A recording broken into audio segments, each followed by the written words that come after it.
ఈ రోజున ప్రపంచవ్యాప్తంగా సంచలనమైంది. ఆ వ్యక్తిని ఎందుకు చంపాల్సి వచ్చింది? వాస్తవానికి ఆ వ్యక్తి మిలియన్స్లో ఆ వ్యక్తిని ఫాలోవర్స్ ఉన్నారండి. యూత్ ఐకాన్, 31 ఇయర్స్, 31 సంవత్సరాలు మాత్రమే. అనేక మందిని ప్రభావితం చేసినటువంటి అతని యొక్క బోధలు, అతని యొక్క సందేశాలు, అతని యొక్క టీచింగ్స్.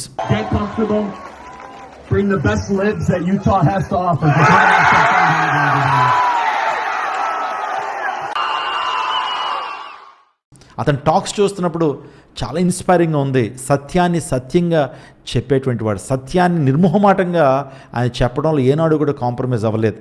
నాటి వీడియో చూస్తున్నప్పుడు ఒక అమ్మాయి ప్రశ్న అడుగుతుంది, ఆ Q&A సెషన్లో ప్రశ్న అడుగుతుంది. అనేక ప్రాంతాలకు తిరుగుతున్నారు కదా, నీకు భార్య ఉంది, పిల్లలు ఉన్నారు, అందుని బట్టి వారు ప్రాముఖ్యం కాదా? మీరు ఇలా బైబిల్ బోధిస్తున్నారు, అనేక మంది క్రైస్ట్ గురించి చెప్తున్నారు అన్నప్పుడు అతను చెప్పిన ఆన్సర్ ఏంటి తెలుసా? నా భార్య కంటే నా బిడ్డల కంటే క్రైస్టే నాకు ప్రాముఖ్యము. So I put God first in my life. నా జీవితంలో యేసు ప్రభు వారే ప్రాముఖ్యం అని చెప్పినప్పుడు ఆశ్చర్యపోయానండి. వాస్తవానికి చాలామంది ఉన్నప్పుడు కూడా చాలామంది ఈ విధంగా కన్ఫెస్ చేయరు.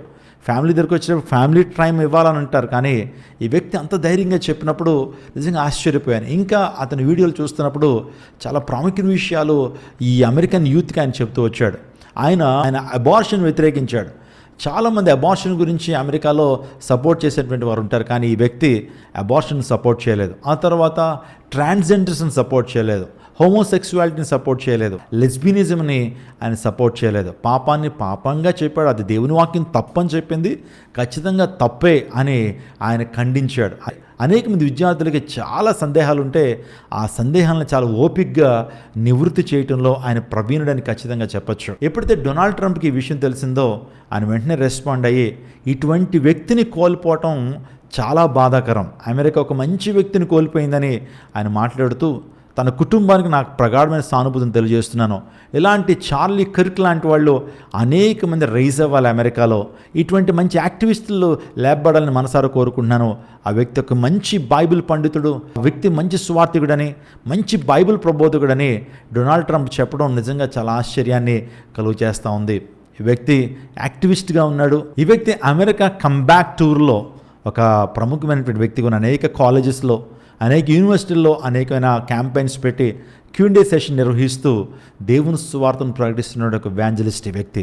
చాలామంది తెలుగు యూట్యూబర్సు, ఇండియాలోని చాలా యూట్యూబర్సు ఈ వ్యక్తిని కన్జర్వేటివ్ యాక్టివిస్ట్ అని పిలుస్తున్నారు, కానీ దేవుని సేవకుడని, ఎవాంజలిస్ట్ అని చాలామంది చెప్పట్లేదు. అతను అనేక చర్చెస్లో, అనేక కాన్ఫరెన్సెస్లో, అనేకమైనటువంటి ప్రాంతాల్లో దేవుని సువార్తను ప్రకటించినటువంటి ఒక గొప్ప సువార్థికుడు. ఈ వ్యక్తి మరణించడం క్రైస్తవ ప్రపంచానికి చాలా తీరని లోటే, అమెరికా ప్రజలకి చాలా తీరని లోటని అనేక మంది మాట్లాడటం చాలా ఆశ్చర్యం కలుగు చేస్తూ ఉంది. చార్లీ కిర్క్ అనేటువంటి ఈ దైవజనుడు అనేక మంది యువతను ప్రభావితం చేసినటువంటి చెప్పండి యూత్ ఐకాన్గా పిలువబడుతున్నాడు. ఈ వ్యక్తి యొక్క ప్రొఫైల్లోకి వెళ్ళి చూసినప్పుడు Jesus defeated death, you can alive అనే మాట ఈయన ప్రొఫైల్లో చూడటం జరిగింది. ఆయన చెప్పిన మాట ఏంటి తెలుసా?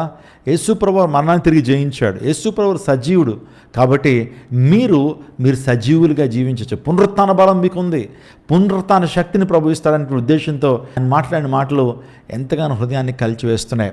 నేను ఆలోచన చేశాను, ఎందుకు నీతిమంతులు మరణిస్తున్నారు, ఎందుకు నీతిమంతులు త్వరగా మరణిస్తున్నారు?